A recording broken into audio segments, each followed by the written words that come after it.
itu pula, angkatan perang kerajaan Kuntala sudah pula diberangkatkan untuk menghadang angkatan perang Dewangga. Sedangkan di wilayah kerajaan Kuntala bagian selatan, jauh di luar kota, komplotan pedang setan sedang pula bergerak menuju ke pantai selatan guna menyeberang menuju ke Pulau Belibis.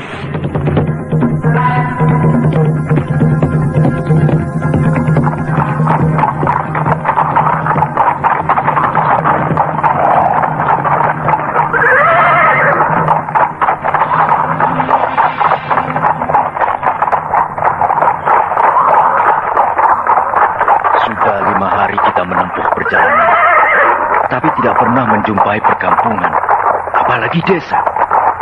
Yang ada hanya 1-2 rumah penduduk penunggu ladang rumah. Wilayah selatan ini memang wilayah yang kosong karena tanahnya kurang subur, sehingga penduduknya sangat jarang. Ya. Itulah makanya dipilih Pulau Belibis untuk tempat pembuangan Raja Kuntala. Sebab jalan yang menuju ke Pulau Belibis harus melewati wilayah selatan ini yang alamnya masih liar. Liar? Ya, limbahnya sangat lebat. Selain itu, banyak rawa-rawa yang berbahaya, serta binatang buas, ular, harimau, orang hutan, gajah, dan banyak lagi. Wah. Kau takut mungkin? Disuruh berkelahi dengan manusia lagi, biar dikeroyok 10 orang aku mau. Tapi kalau disuruh berkelahi dengan gajah, nanti dulu. Justru lebih enak berkelahi dengan binatang buas, sebab tidak punya otak, tidak seperti manusia. Tetap saja serem.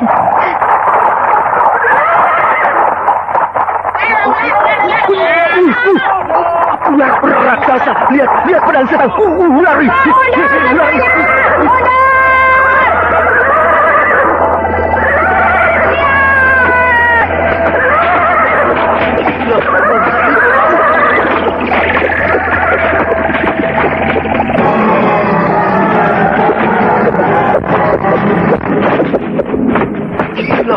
Cili mengamuk. Ular besar itu dikempur pakai pedang.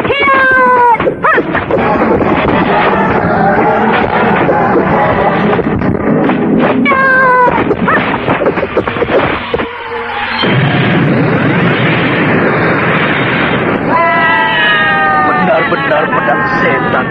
Ular sebesar itu tubuhnya compang-camping digempur oleh Mantili. Ular itu sudah mati. Nah, cepat periksa, hitung. Ada yang hilang tidak? Ayo, bongkar perut ular itu. Ular itu sudah mati. Jangan takut. Ayo gunakan pedang kalian. Belah perut ular itu.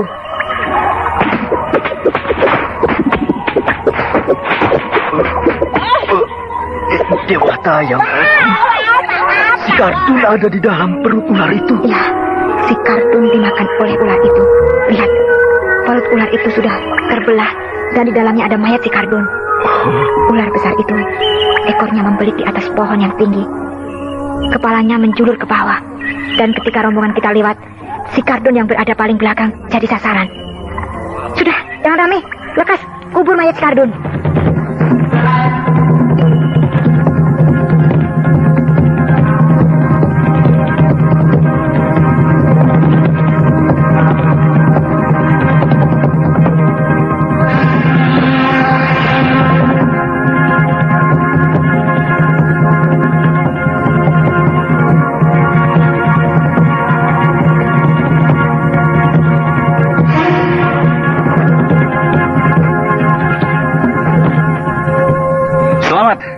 Selamat Kanjeng Tumenggung Gardika. Selamat atas diangkatnya Kanjeng menjadi Panglima Perang. Iya, aku diangkat menjadi Panglima Perang karena dekat dengan Baginda Raksa, raja kita. Alah, orang lain kan tidak ada yang tahu. Pokoknya Kanjeng sekarang Panglima Perang Angkatan Perang Kerajaan Kuntala. Sebenarnya aku lebih suka Panglima Arya Rongkah tetap jadi Panglima Perang. Dan aku tetap wakilnya. Tapi beliau sudah tua dan sudah lama berniat mengundurkan diri. Dan baru sekarang permohonannya itu dikabulkan oleh Baginda. Dan saya kira sudah saatnya pula Kanjeng Tumenggung menjadi Panglima Perang. Sebab sudah terlalu lama jadi Tumenggung, sekaligus menjabat sebagai Wakil Panglima Perang. Ya, memang aku bangga. Akan tetapi juga was-was. Loh, kenapa was-was? Aku jadi Panglima Perang persis di saat negeri kita sedang dilanda perang. Kerajaan kita sedang terancam oleh munculnya pasukan perang asing, yaitu Angkatan Perang Dewangga yang kita tidak tahu angkatan perang kerajaan dari mana. Akan tetapi kehebatannya sungguh luar biasa. Terbukti dengan ditaklukkannya 3 kademangan dengan mudah. Kademangan Lungse, kademangan Lintang, dan kademangan Tangkur sudah jatuh ke tangan mereka. Dan sekarang Kadipaten Lampar sedang berada di ujung tanduk. Mereka menang karena belum menghadapi angkatan perang yang sesungguhnya. Benar, Kendala. Kerajaan kita adalah kerajaan besar. Angkatan perang kita adalah angkatan perang yang terkenal dan ditakuti oleh kerajaan-kerajaan di jagat raya ini. Tak ada yang lebih besar bagi kita. Karena kerajaan Kuntala adalah paling besar. Angkatan perang Dewangga boleh bangga dengan kekuatan yang dimilikinya. Tapi angkatan perang kerajaan Kuntala tidak akan mundur setapak pun. Tidak akan bergeming sejong rambut. Ya, kita sambut angkatan perang Dewangga itu. Biar mereka tahu siapa dan bagaimana angkatan perang kerajaan Kuntala. Dan kau, Kendala, kau sekarang sudah bukan seorang senopati lagi. Hah? Aku sudah mengusulkan kepada Baginda Raksa agar kau menjadi wakilku. Wakil Panglima Perang. Wakil Panglima Perang? Iya. Dan Baginda Raksa sudah menyatakan persetujuannya. Terima kasih, Kanjeng. Dan besok upacara pelantikan akan dilakukan di Pendopo Agung. Sri Baginda Raksa sendiri yang akan melantik kita. Dan mulai besok aku tidak akan menyebutmu Senopati Kendala. Akan tetapi wakil Panglima Kendala. Dan saya tidak akan lagi menyebut Kanjeng dengan sebutan Kanjeng Tumenggung Gardika, melainkan Panglima Perang Arya Gardika.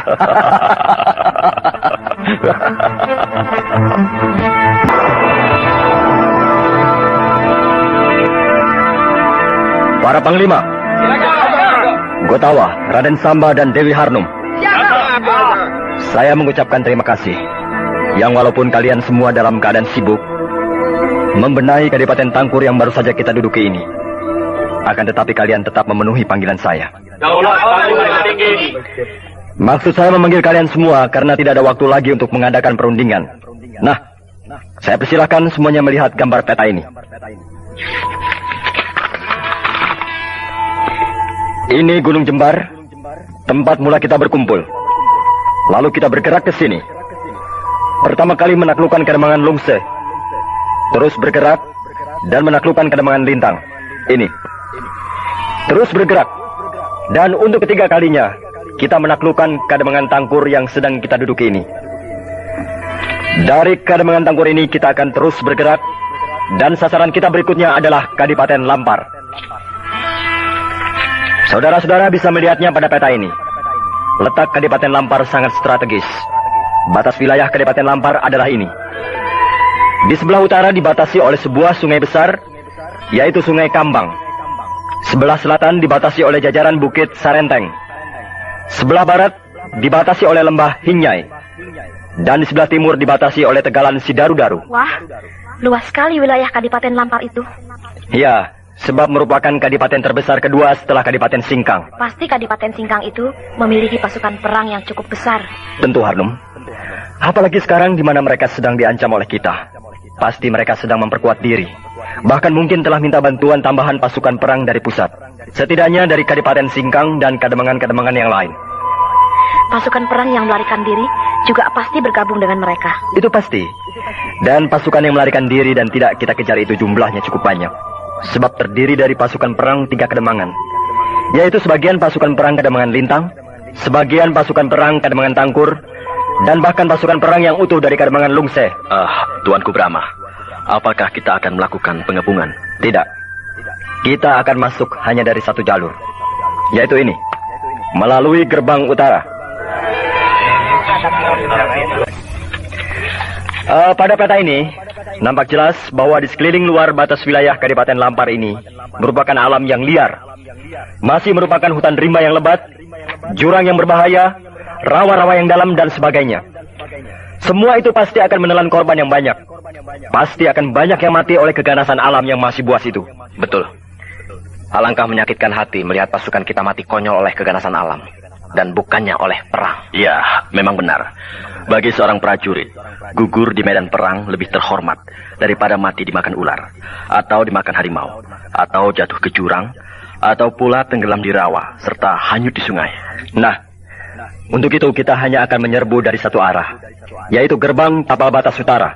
Medannya yang lengang dan terbuka memang memudahkan musuh dalam mengukur kekuatan kita. Akan tetapi, suatu keuntungan pula bagi kita, sebab kita bisa memaksa musuh untuk memperlihatkan kekuatan yang sebenarnya. Benar.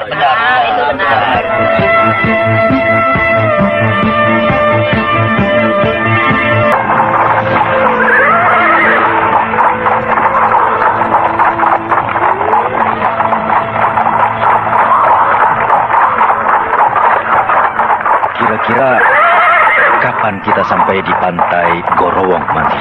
2 hari lagi. Sebentar lagi. Tapi dari pantai Gorowong, perjalanan kita masih terus dengan menyeberang lautan untuk sampai di Pulau Pelipis. Ya.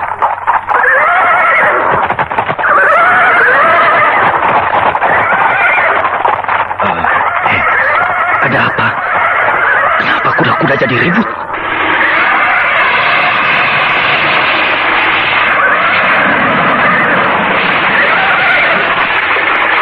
Lihat tuh, pohon-pohon di hutan sebelah sana itu ada roboh.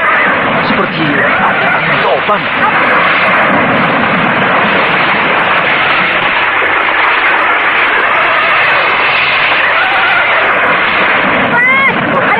Rombongan gajah! Oh, rombongan gajah! Lari!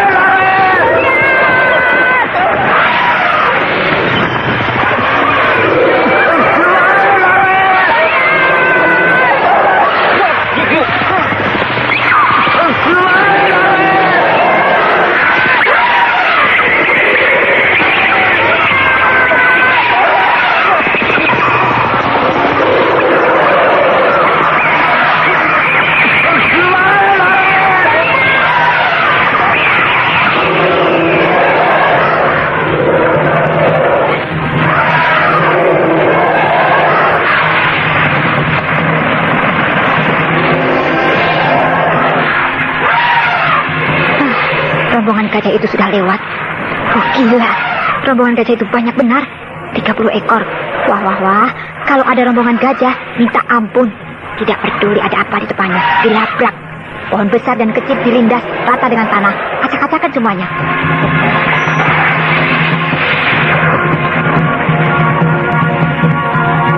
Hah? Mana si Bongkeng? Bongkeng! Bongkeng! Bongkeng! Di sini. Nah, itu dia. Bongkeng, kau tidak apa-apa? Kakiku. Oh, diam. Jangan bergerak. Iya. Kau tertindih pohon yang tumbang. Dan kakimu tergencet.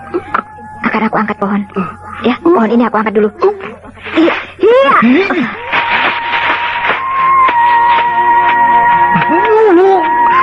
Jangan menangis. Kakimu tidak apa-apa. Hanya keseleo dan lecet-lecet. Aduh. Tapi syukurlah, kau tidak mati diinjak-injak gajah. Nah, kau diam di sini ya. Aku akan mencari yang lain. Iya.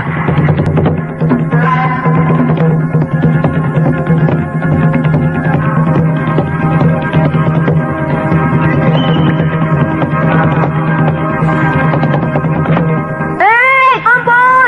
Sudah aman! Kumpul!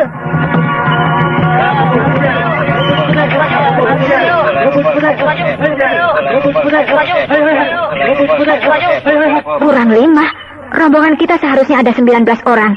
Ini cuma ada 14 orang. Mana yang 5 orang lagi? Ayo cari! Cari sampai ketemu! Malam ini kita berkemah di sini. Sambil mencari 5 orang anggota kita yang hilang, cari juga dan kumpulkan barang-barang perlengkapan yang terceceran kemana-mana. Aduh. Sudah, jangan cengeng. Seperti bukan laki-laki saja. Ini bongkeng. Keselio segini saja, aduh. Tahan dong. Kau harus bisa menahan sakit. Kakiku. Uruskan kakimu. Aku akan urut yang keselio ini. Aduh. Pelan-pelan. Gajah jahanam berdebah. Anak buahku 5 orang mati. Ya, gajah-gajah itu binatang. Mana tahu dia kalau kelakuannya bisa membunuh manusia. Mereka cuma tahu maju, terus maju. Tidak peduli ada apa di depannya. Mau ada pohon, mau ada tebing, mau ada jurang, mau ada manusia. Pokoknya tabrak. Nah, kita sebagai manusia kurang sikap, tidak cepat menghindar. Sehingga 5 orang anggota rombongan kita mati terinjak-injak. Ayo, semuanya bekerja. Gali tanah, kubur mayat 5 orang teman kita ini. Kau sih kalau ngasih nama sembarangan. Maksudmu? Rombongan kita ini kau namakan komplotan amburadul. Cocok bukan? Anggotanya kan macam-macam. Ada bekas copet, bekas pencoleng, bekas garong, dan macam lainnya. Iya, tapi sekarang benar-benar amburadul, berantakan, porak-poranda. Diacak-acak oleh rombongan Gajah Edan, sampai ancur-ancuran begini. 5 orang mati, barang-barang perlengkapan kita acak-acakan, dan kuda-kuda kita hilang semuanya, kabur melarikan diri. Sudahlah, jangan ngedumel. Kita meneruskan perjalanan dengan jalan kaki saja. Tidak apa-apa, sebab pantai Kerowong sudah dekat. Besok siang kita sudah sampai di pantai itu. Rombongan Mantili yang bernama komplotan amburadul sudah berkurang 6 orang. 1 orang dimakan ular besar dan 5 orang lagi terinjak-injak rombongan gajah. Selain itu, barang-barang perlengkapan banyak yang hilang. Dan yang lebih menyedihkan, kuda-kuda mereka semuanya hilang, kabur melarikan diri karena takut kepada rombongan gajah yang dahsyat. Sementara itu, angkatan perang Dewangga sudah pula meninggalkan Kademangan Tangkur, bergerak menuju Kadipaten Lampar, kota kadipaten kedua terbesar yang berada di dalam wilayah kerajaan Kuntala.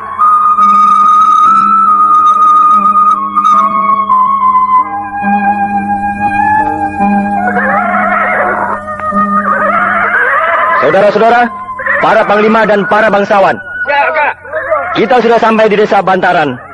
Berarti besok siang kita sudah akan sampai di gerbang tapal batas Kadipaten Lampar. Kerajaan Kuntala mempunyai 10 kadipaten. Yang terbesar adalah Kadipaten Panglayang, setelah itu Kadipaten Lampar. Oleh karena itu, saudara-saudara, bersiaplah untuk menghadapi perang besar. Kalau kita berhasil merebut Kadipaten Lampar dan Kadipaten Panglayang, maka otomatis 8 kadipaten lainnya akan tunduk kepada kita. Jadi baik bagi kerajaan Kuntala maupun bagi kita, Kadipaten Lampar sangat penting artinya.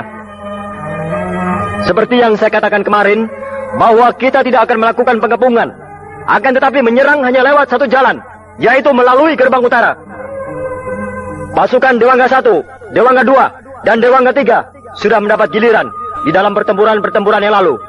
Jadi untuk menyerang Kadipaten Lampar diberikan kepada yang belum mendapat giliran, yaitu pasukan Dewangga 4, Dewangga 5, dan Dewangga 6. Tentu saja tidak serentak bersama-sama menyerbu, melainkan satu persatu secara bergelombang. Pertama pasukan Dewangga 4, kemudian disusul oleh pasukan Dewangga 5, selanjutnya pasukan Dewangga 6. Seperti biasa, tanda untuk bergerak maju ialah panah api. Jadi begitu melihat panah api meluncur ke angkasa, maka gelombang pasukan berikutnya langsung menyerbu. Mudah-mudahan hanya dengan 3 kekuatan, yaitu pasukan Dewangga 4, 5, dan 6, Kadipaten Lampar bisa dilumpuhkan, sehingga kita punya cadangan pasukan yang segar bugar. Nah, saudara-saudara, selamat berjuang!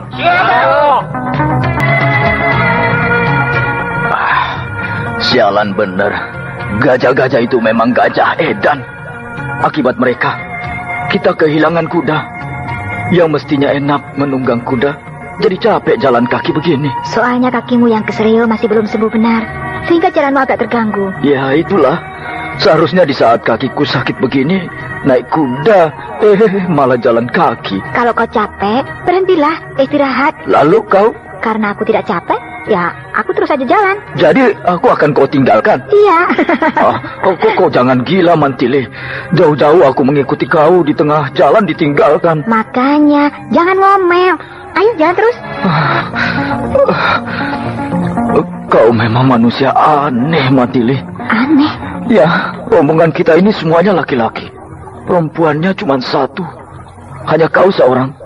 Tapi semuanya, tuh, lihat. Anak buah kita yang berjalan di belakang kita. Jalannya sudah terseok-seok kecapean. Tapi kau yang perempuan justru tidak apa-apa. Kau tidak tampak capek sama sekali. Disinilah gunanya ilmu kedikjayaan.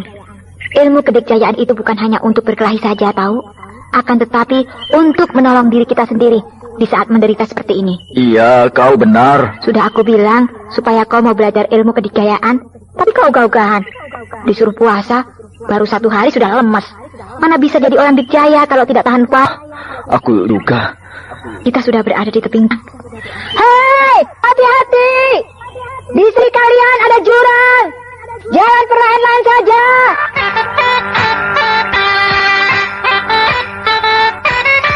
Bang Sili, tunggu. Jawab, Bongkeng. Lihat jurang itu. Aku ada di belakangmu. Dalam sekali. Kalau jatuh ke bawah, habislah sudah. Dinding dan dasar jurang itu batu-batuan yang runcing. Kalau jatuh, bisa jadi gugur, remuk, hancur luluh. Mau hujan? Iya, langit mulai mendung dan angin berhembus dengan kencang.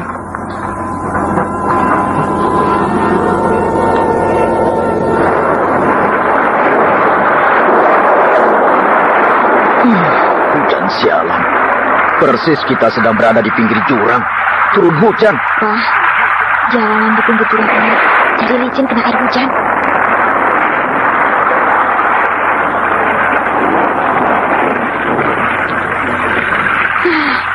Hati-hati, jangan licin.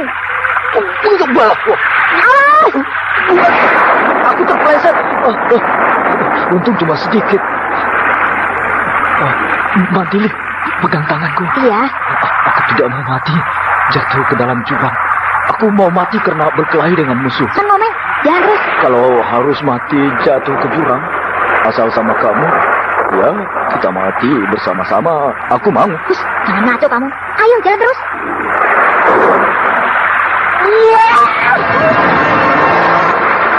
Si Gomang jatuh ke dalam jurang. Tangannya ditarik oleh si Boim. Si Boim jatuh juga.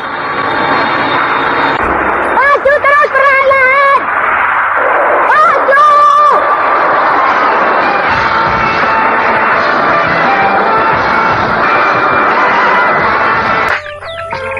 Hujan sudah berhenti. Ya. Udara cerah sekali. Dan burung-burung berkicau. Ya.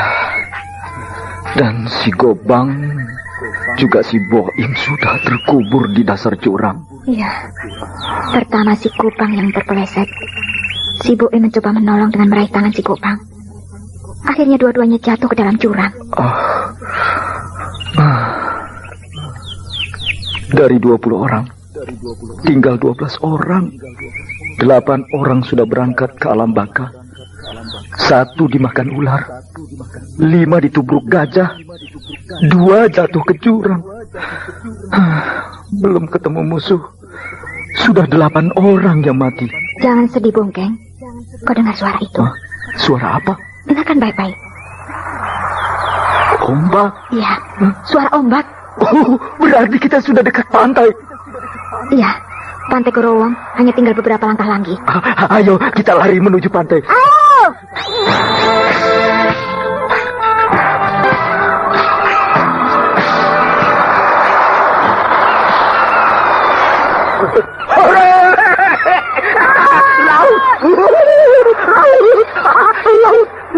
Inilah pantai Korowong. Lalu, Pulau Belibis di mana? Di sana? Di mana? Kok tidak kelihatan? Ya, tentu saja tidak kelihatan kalau dari sini. Lalu? Kita harus menyeberangi laut. Kita tidak punya perahu. Pohon banyak. Nah, kamu, dan kamu. 3 orang mencari rotan dan akar. Yang lain menebang pohon. Ayo!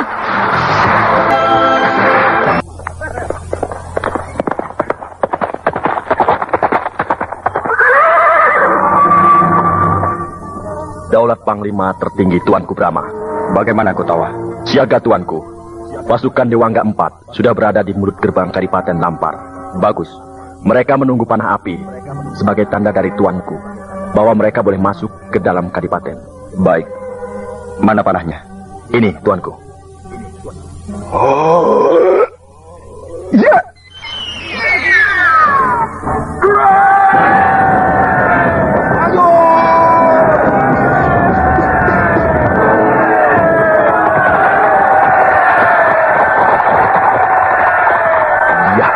Panglima pasukan Dewangga 4 sudah melihat panah api yang dilepaskan Tuanku. Dan sekarang dia sudah menggerakkan pasukannya masuk ke Kadipaten Lampar.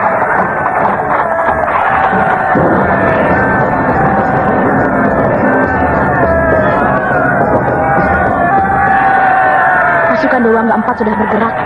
Ayo, kita ke puncak tebing panggung yang sana itu. Mau apa ke sana, Harun? Dari sana kita bisa melihat ke arah pertempuran. Ya, baiklah.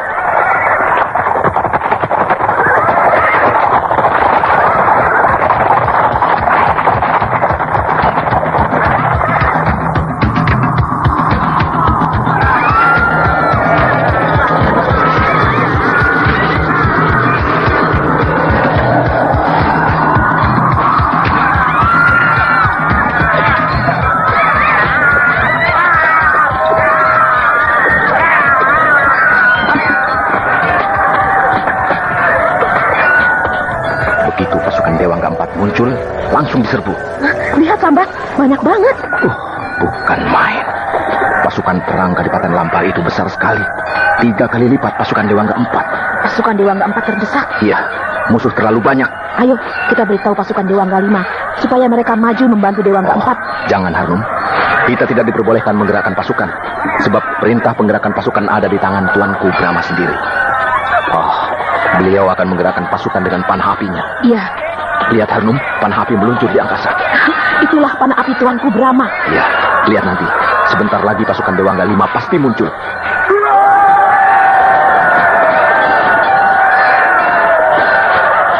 Nah, benar tidak? Itu lihat, pasukan Dewangga 5 sudah muncul. Wah, pasukan Dewangga 5 memacu kudanya kencang sekali berada paling depan. Lihat, pasukan Dewangga 5 langsung terjun ke dalam kancah pertempuran. Pasukan Dewangga 4 yang sudah terdesak sekarang semangatnya timbul dengan datangnya bantuan dari pasukan Dewangga 5. Wah, memang pasukan Dewangga 4 dan Dewangga 5 tidak terdesak, tapi juga tidak bisa maju. Musuh terlalu banyak. Sebentar lagi pasti ada panah api meluncur di angkasa. Benar katamu, Harnum.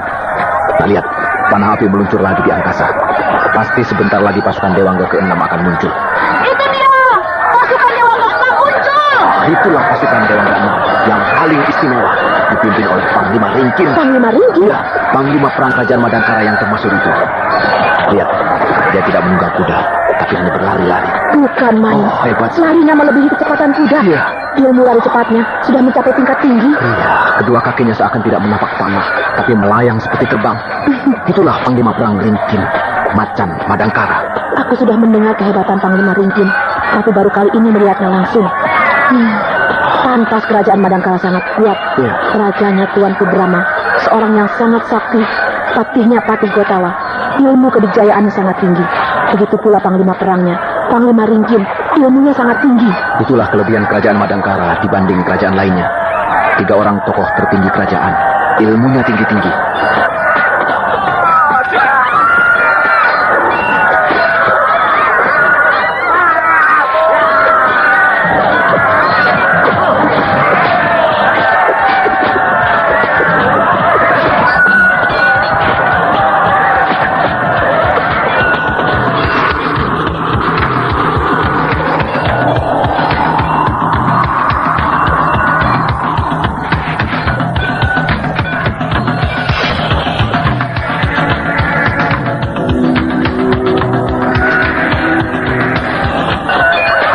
Lihat, pasukan Dewangga 6 tidak ribut, tidak rusuh, tapi dengan mantap menusuk langsung ke dalam inti kekuatan musuh. Wah, dalam waktu sebentar saja, nampak jelas pasukan perang Kadipaten Lampar yang besar itu mulai mundur dan mulai pula nampak kacau. Ya, kacau. Setelah datangnya pasukan Dewangga 6 yang dipimpin Panglima Ringkin itu.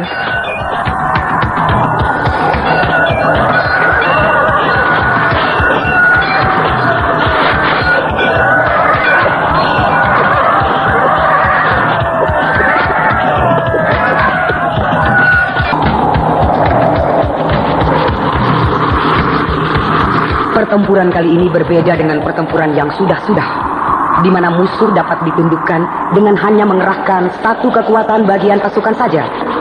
Akan tetapi kali ini, pasukan perang Kadipaten Lampar yang besar, kuat dan tangguh itu memaksa angkatan perang Dewangga mengerahkan 3 bagian kekuatannya sekaligus. Ialah pasukan Dewangga 4, 5, dan 6. Dapatkah pasukan perang Kadipaten Lampar menahan gempuran angkatan perang Dewangga yang dahsyat itu? Lalu bagaimanakah dengan Mantili dan kawan-kawannya di pantai Gorowong? Apakah mereka berhasil menyeberangi Laut Selatan dan sampai di Pulau Belibis dengan selamat? Nah, pendengar yang budiman, marilah kita ikuti lanjutan serial Sandiwara Radio ini yang dipersembahkan oleh Entrostop, obat sakit perut terlengkap, khasiat rangkap, dan Prokol, obat flu yang dulu dibeli dengan resep dokter, sekarang dapat dibeli bebas di mana-mana.